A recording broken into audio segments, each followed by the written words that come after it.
Hozir eshitsangiz hayron qolasizlar. Nimaga desangiz, men yilni boshida hammaga maqsad qo'yib beraman. 7 ta bolani eng katta qo'ygan maqsadi 7 tasining ichida umra qo'ygan. Otam umra olib bermoqchiman. Qizlarning eng kichkinasi, bizda 10 ta qiz bo'lsa, uni eng kichkinasi umra qo'ygan, eng kattasi dom qo'ygan o'ziga. Bu yil dom olaman.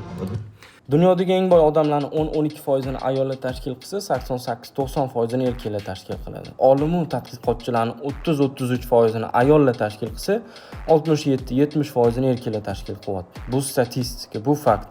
Bu yerda yamni bolalarning ustidan kulish bo'lib qolyapti. Statistika boshqa narsani gapiryapti. Eng muhimi, erkaklar o'zini orzularini, o'zini maqsadlarini xalq yo'lida ham oshkora qilishavermaydi. Может, o'shaning uchun shunaqa gapirishganlar. Buni tushunish uchun katta aql shart emas menimcha.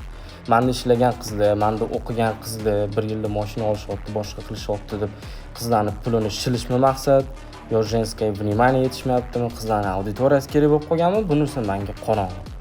7 ta bola yilni boshidan ota-onamga umra olib beraman deb maqsad qo'yishibdi, qizlar uy olaman deb maqsad qo'yishibdi. Asosiy maqsadimizni esdan chiqarib qo'ygan shunda bolalarmi yo qizlarmi, agar bu yoqda boylikni chekkaga surib turadigan bo'lsa. Mikrofonning oldida chiroyli kiyim olib kim nima desa ishonmayman. Takji mikrofonning oldidamisiz? Og'zingizga kelgan har baloni gapiravermang. Rahmat.